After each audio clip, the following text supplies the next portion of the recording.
All right, y'all. So I'm gonna try to do this once a week. Kind of really depends on what's going on.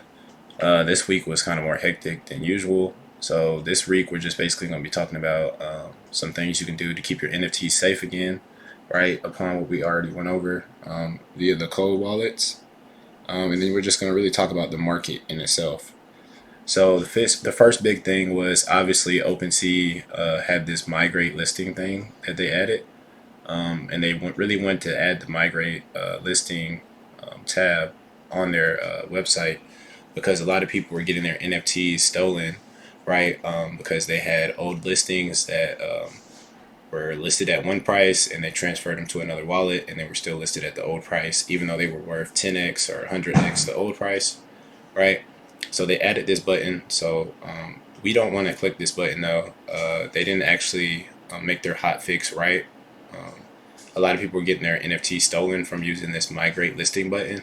So if you guys do see this migrate listing button on your profile, it's a new button. Don't click this button, and also do not click any of your emails. Right. So we get emails whenever we sell NFTs or buy NFTs from OpenSea.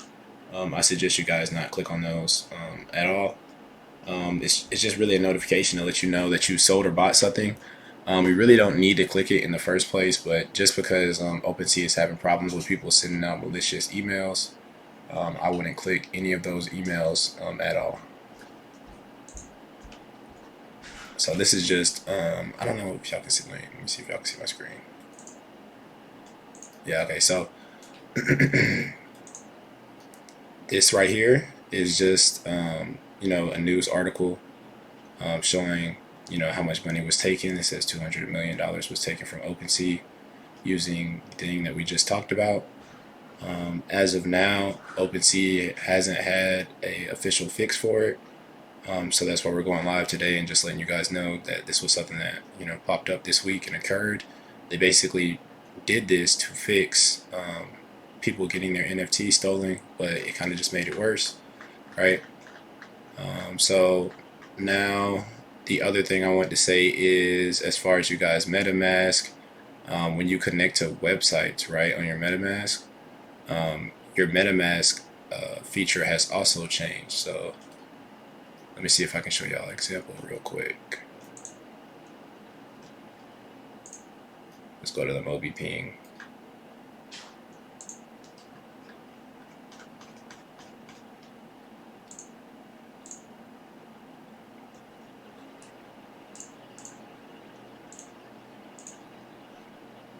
Okay, so we're here at this website. I'm gonna reconnect to it.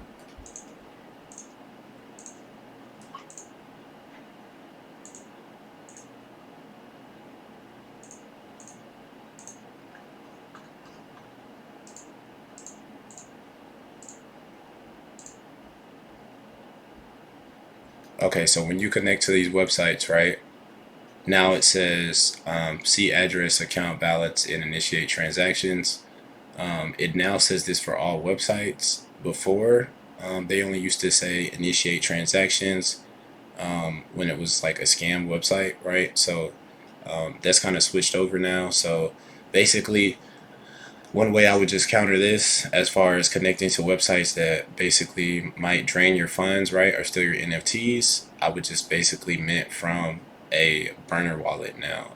Before, it was a little easier to tell what websites you're connecting to were going to steal your NFTs, right? Or another telltale sign that you guys can use after you hit connect and when you're minting, right?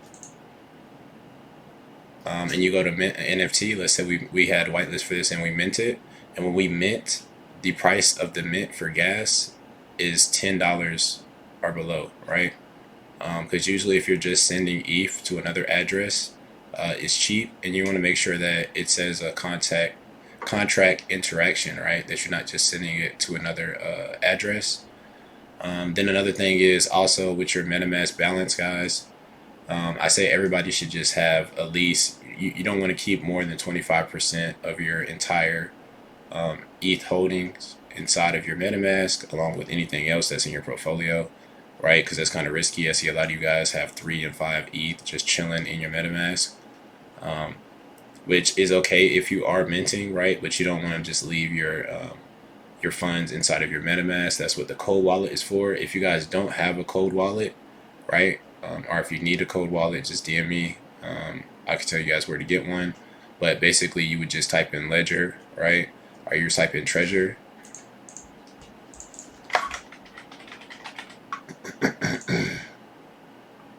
and you would basically just go to the Ledger or Treasure.com, and you would only buy it from this website. You wouldn't buy it from Best Buy or eBay or any other place, right?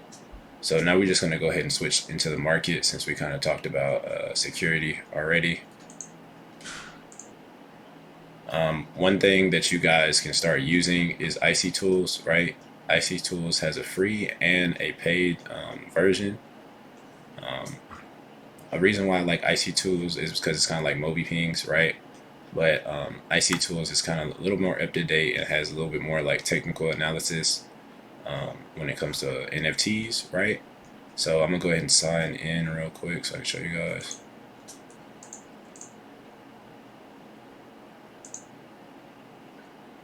And this is the price of it. I'm not telling you guys to buy this, but this is just something you guys can think of using. Still has a free version. The paid version just allows you to do alerts, right? So like as you see right here, I have alerts. You can set alerts for mints or buys or sales, right? And you can actually send it to a webhook, to a Discord. So I actually have a Discord with just these because I bought this 3 or 4 days ago. So if you guys do want to be added to the Discord only has this. We're not talking about anything else. It just has pings. So it'll show you whenever these whales mint a project, right? And not like when someone else mints for them and sends it to their address. It shows when this address itself mints.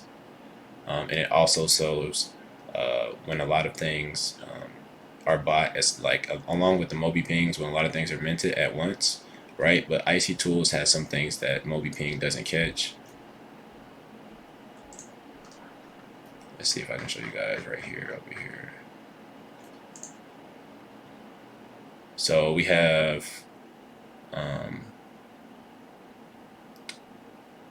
a couple things in here that it didn't catch. I don't think the MobiPing caught. Funky. As you can see, it does have a lot of stuff. I don't think the skulls, maybe the skulls didn't get pinged. There's a few things in here that didn't get pinged.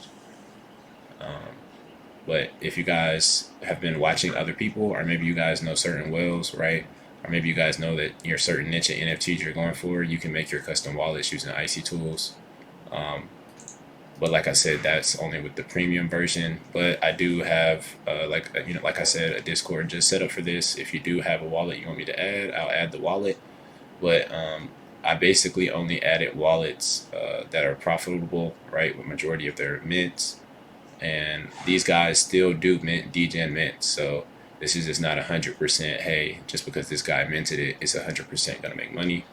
But on average, majority of the stuff they mint makes money. So let's see what else we're gonna talk about. Oh, Twitter. That's the last thing we're gonna talk about. Twitter, and then we're gonna wrap it up. I would definitely look at this stats page, right? To see as far as like your long holds, right? If you're holding anything long term, you definitely want it to be somewhere on this first page or the second page, just to know that you have active sales and buys and a lot of volume.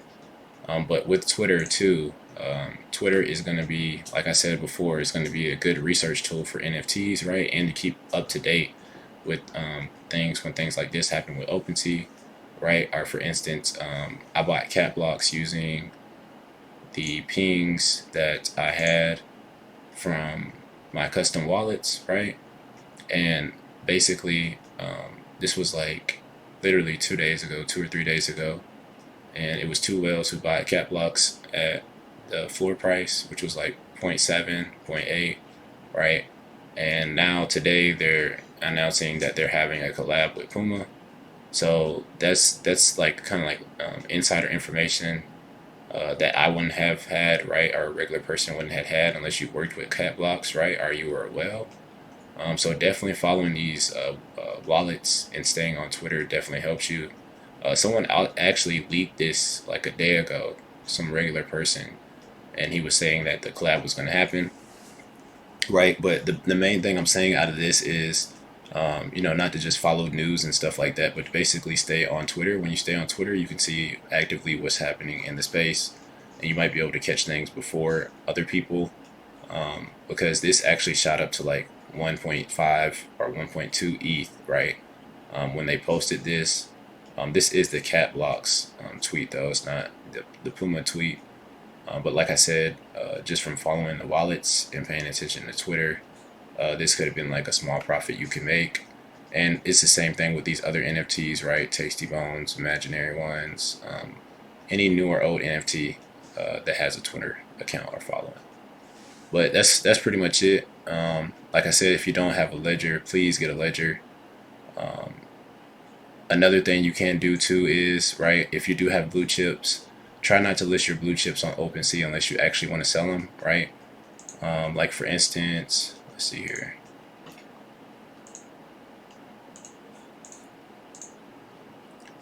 Like some of you guys have mutants, right? Maybe you have a mutant, right, that you minted or you bought like for 2 or 5 ETH, and you list it at 20 ETH just because it's a little bit above floor. You're waiting for it to sell. I wouldn't just leave my mutant up for a month. I wouldn't leave any blue chip NFT up on OpenSea right now for months on end. I would just keep it like a quick 1 to 3 day listing, right? Especially since there's a lot of malicious stuff going on with OpenSea. It just keeps you safer if you don't have your listings up. And when these people do these listing exploits, right, you won't be, scrambling to get back to your computer to delist your NFT because you think your NFT is going to get swiped. But that's pretty much it, y'all. So if y'all have some questions, y'all let me know. If not, I'm going to go ahead and post this video. I think you guys heard me all the way through. But yeah, that's pretty much it. That's just a little market update. I'm going to try to do this once a week. Some weeks are going to be less informative than others, but the main gist is just to keep you guys up to date on what's going on and make sure you guys are actively protecting the NFTs that we're buying.